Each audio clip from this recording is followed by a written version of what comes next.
बेटी और बहू बराबर। माँ, मैं बहुत थक गई हूँ घर संभालते संभालते। यहाँ मेरी थकान किसी को नज़र नहीं आती। कुछ दिन आराम करना चाहती हूँ।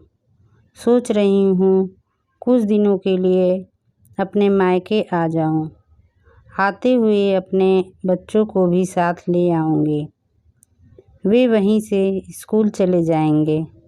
आखिर एक ही शहर में ससुराल और मायका होने का कुछ तो फ़ायदा मिले। नम्रता ने फ़ोन पर अपनी माँ से कहा। पार्वती जी ने दूसरी तरफ से कहा, हाँ बेटा, जब तेरी इच्छा हो आ जाना। आखिर ये तेरा भी तो घर है। ठीक है माँ, तो मैं कल ही आ जाऊँगी। नम्रता खुश हो बोली, हाँ बेटा, कल आ जाओ, मैं तुम्हारा इंतज़ार करूँगी। अभी मैं फ़ोन रखती हूँ, मुझे मंदिर भी जाना है। पार्वती जी ने फ़ोन रख दिया और सीधे किचन में गईं। किचन में खाना बना रही बहू से बोली, अरे अनुपमा सुनो, कल तुम्हारी ननद आ रही है। आज बाज़ार जाकर फल सब्जी और मिठाइयाँ लेकर आना। बेचारी मेरी बेटी ससुराल में नौकरों की तरह काम करती है और उस पर कोई ध्यान ही नहीं देता। यहाँ आएगी, कुछ दिन रहेगी तो उसका मन और तबीयत अच्छे रहेंगे। सास के मुंह से ऐसी बातें सुनकर अनुपमा का चेहरा उतर गया। वह मन ही मन सोचने लगी, काश आपको मेरी थकावट भी नज़र आती। मैं भी दिन रात झाड़ू पोछा, बर्तन, खाना बनाना, मार्केट जाना और हर वह काम करती हूँ जिससे हमारे परिवार वालों को कोई दिक्कत ना हो। काश आप मुझ पर भी ध्यान दे पाती। आपकी बेटी तो जब मन में आता है तब यहाँ आ जाती हैं, लेकिन मैं साल में एक बार ही अपनी माँ के पास जाती हूँ, तब भी आपको प्रॉब्लम होती है। मैं भी इंसान हूँ, मेरा भी मन है। मुझे भी लगता है अपने माँ के पास जाकर थोड़ा आराम करूँ, सुख दुख की दो चार बातें करूँ, अपना मन हल्का करूँ। भगवान, अब तुम ही कुछ करो ताकि मेरी सास की आंखें खुले और उसे मेरी थकावट भी नज़र आए। शाम तक भगवान ने जैसे अनुपमा की सुन ली और उसकी ननद का फ़ोन आया। ननद ने अपनी माँ से कहा कि उसकी सास ने उसे मायके आने के लिए मना कर दिया है, इसलिए इस बार वो नहीं आ सकती। पार्वती जी बोली, ऐसे कैसे मना कर दिया? पहले तो कभी वह तुम्हें आने के लिए नहीं रोकती थी, इस बार भला क्या हो गया? लाओ मेरी बात कराओ, उनको मैं समझाती हूँ। नम्रता ने फ़ोन अपनी सास के पास दिया। पार्वती जी ने कहा, नमस्कार समधन जी, आपसे कुछ कहना था। समधन जी ने कहा, कहिए। दरअसल नम्रता कल त्यौहार है, इसलिए अपने मायके आना चाहती है।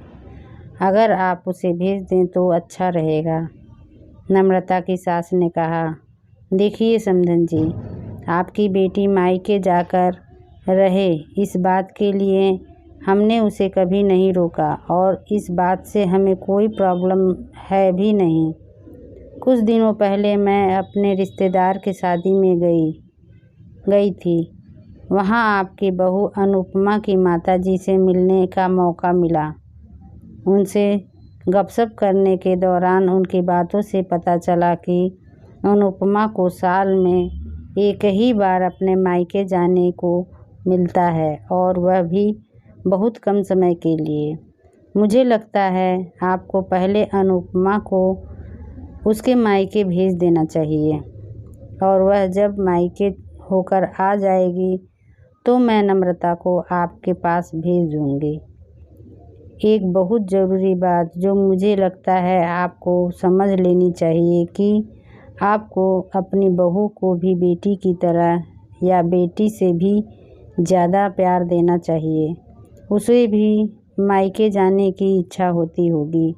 हो सकता है नम्रता के वहाँ आने से उसकी आवभगत करने के लिए आप उसे उसके मायके नहीं भेजती होंगी या फिर वह आपसे कुछ कहने से अभी डरती हो। अगर आप उसको घर में ही कैद रखेंगी तो एक दिन ऐसा आएगा जब वह आपके खिलाफ बोलने लगेगी, फिर वह आपकी सुनेगी भी नहीं और जब चाहे तब अपने मायके जाएगी। ऐसी परिस्थिति आए इससे अच्छा है कि आप ही कुछ बदलाव अमल में ले आएं, जिससे आपका रिश्ता और रिश्ते की मिठास खराब ना हो। पार्वती को अपने समधन के हर एक शब्द में सच्चाई नजर आई। उन्हें महसूस हुआ कि उन्होंने अपनी बेटी के प्यार में अंधे होकर कभी भी अपनी बहू के मन का विचार नहीं किया। उन्होंने हमेशा ही अपनी बेटी को अपने बहू से ऊपर रखा। दूसरी तरफ नम्रता भी अपनी भाभी के बारे में हो रही इस बातचीत को सुन रही थी। उसने भी रियलाइज़ किया कि वह कभी भी अपनी भाभी के साथ ठीक से बात नहीं करती और जब जब वह अपने मायके जाती है तो भाभी थोड़ी उदास रहती है। पार्वती जी ने अपनी बहू को बुलाया और उसे कहा कि अनुपमा, कुछ दिनों के लिए नम्रता नहीं आने वाली है, इसलिए पहले तुम अपने मायके होकर आओ। यह सुनते ही अनुपमा का चेहरा खिल गया, क्योंकि यह पहली बार था जब उसकी सास ने सामने से उसे अपने मायके जाने के लिए कहा था। अगले दिन अनुपमा अपने मायके गई और इस बार 1-2 दिन नहीं, पूरे हफ्ते भर रह कर आई। अपने माँ बाप से, अपने रिश्तेदारों से मिल कर आई और जब वह लौट कर आई तो उसका चेहरा खिला हुआ था, उसकी आंखें चमक रही थीं। अनुपमा के आने के बाद नम्रता भी अपने मायके आई और इस बार वो खुद सामने से अपनी भाभी से खुशी खुशी मिली और अच्छे से बात की।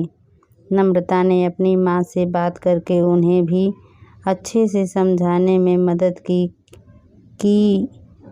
वह कहीं ना कहीं अनुपमा के साथ गलत व्यवहार कर रहे थे। दूसरी तरफ अनुपमा अपने ससुराल वालों के बदले रवैया से बहुत खुश थी। अब वह खुशी खुशी सबका ध्यान रखती और हर काम प्यार से करती। वह ध्यान रखती कि कोई भी ऐसी बात या काम ना करे जिससे घर में तनाव का माहौल पैदा हो। पार्वती जी अपनी बहू को खुद ही समय समय पर मायके भेज दिया करती। एक छोटे से बदलाव ने सास बहू और भाभी ननद के बीच की कड़वाहट को दूर कर दिया और रिश्तों को और भी ज़्यादा मीठा और मजबूत कर दिया। दोस्तों, अगर आप लोगों को मेरी यह कहानी थोड़ी सी भी पसंद आई हो तो प्लीज़ मेरे वीडियो को लाइक और चैनल को सब्सक्राइब ज़रूर करना और ज़्यादा से ज़्यादा शेयर करना। पूरी वीडियो देखने के लिए आपका बहुत बहुत धन्यवाद।